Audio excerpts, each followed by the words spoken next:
আপনি কি জানেন একটিমাত্র উট হত্যা করার কারণে পুরো একটি শক্তিশালী জাতি পৃথিবী থেকে ধ্বংস হয়ে গিয়েছিল? হ্যাঁ, কোরআনে বর্ণিত সেই ভয়ঙ্কর কাহিনী হল সামুদ জাতির গল্প।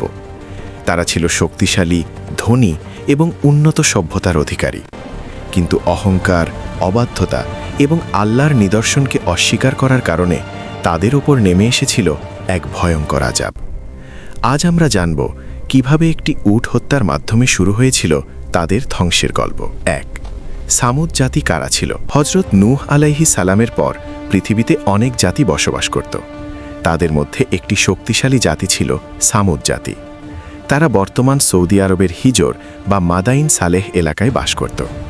তাদের বিশেষ দক্ষতা ছিল পাহাড় কেটে বিশাল বাড়ি বানানো। পাহাড় কেটে তারা এমন মজবুত প্রাসাদ বানাত যা আজও মানুষের কাছে বিস্ময়।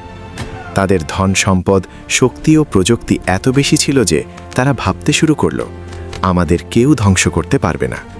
এই অহংকারই তাদের পতনের শুরু। ২. হজরত সালেহ আলাইহিস সালামের আগমন। আল্লাহ তাদের সঠিক পথে ফিরিয়ে আনতে পাঠালেন হজরত সালেহ আলাইহিস সালামকে।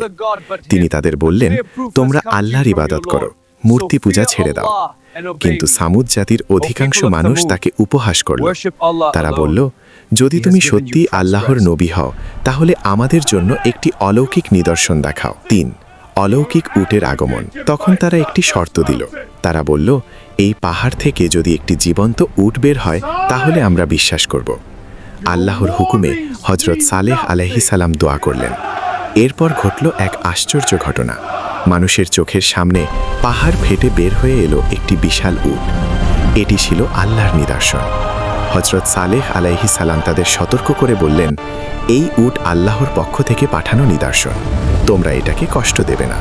তিনি আরও বললেন, একদিন উট পানি পান করবে, আরেকদিন তোমরা পানি নেবে। ৪. সামুদ জাতির ষড়যন্ত্র। কিন্তু সামুদ জাতির অহংকারী নেতারা এটা সহ্য করতে পারল না। তারা ভাবল, এই উট থাকলে মানুষ সালেহ আলাইহিস সালামের কথা বিশ্বাস করবে। তাই তারা গোপনে পরিকল্পনা করল উটটিকে হত্যা করার। একদিন তাদের মধ্যে সবচেয়ে নিষ্ঠুর একজন ব্যক্তি উটটির ওপর আক্রমণ করল। সে উটটির পা কেটে ফেলল। অবশেষে উটটি মাটিতে লুটিয়ে পড়ে মারা গেল। ৫. নবীর সতর্কবার্তা। উট হত্যার পর হজরত সালেহ আলাইহিস সালাম খুব দুঃখ পেলেন। তিনি তাদের বললেন, তোমরা আল্লাহর নিদর্শন হত্যা করেছ। এখন তোমাদের কাছে মাত্র ৩ দিন সময় আছে, তারপর তোমাদের উপর নেমে আসবে আল্লাহর আযাব। কিন্তু সামুদ জাতি তখনও হাসাহাসি করছিল। তারা বলল, দেখি তো সেই আযাব কেমন। ৬. ভয়ঙ্কর আযাব। ৩ দিন পর হঠাৎ আকাশে দেখা গেল ভয়ঙ্কর শব্দ। ভূমি কেঁপে উঠতে লাগল। একটি প্রচণ্ড চিৎকার ও ভূমিকম্পে মুহূর্তের মধ্যেই সামুদ জাতি ধ্বংস হয়ে গেল। তাদের বিশাল প্রাসাদ, পাহাড় কাটা ঘর সবই রয়ে গেল, কিন্তু মানুষগুলো মারা গেল। কোরআনে বলা হয়েছে, সকালে তারা সবাই নিজেদের ঘরের ভেতর মৃত অবস্থায় পড়েছিল। ৭. আমাদের জন্য শিক্ষা। সামুদ জাতির এই ঘটনা আমাদের জন্য বড় শিক্ষা। অহংকার মানুষকে ধ্বংসের দিকে নিয়ে যায়। আল্লাহর নিদর্শনকে অস্বীকার করলে তার ফল ভয়াবহ হয়। আজও সৌদি আরবের মাদাইন সালেহ এলাকায় তাদের ধ্বংসাবশেষ দেখা যায়। এগুলো যেন আমাদের মনে করিয়ে দেয়, মানুষ যত শক্তিশালী হোক না কেন, আল্লাহর শক্তির সামনে সে কিছুই নয়। এন্ডিং।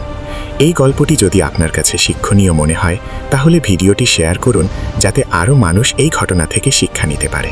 আর এমন ইসলামিক ইতিহাস জানতে চ্যানেলটি সাবস্ক্রাইব করতে ভুলবেন না।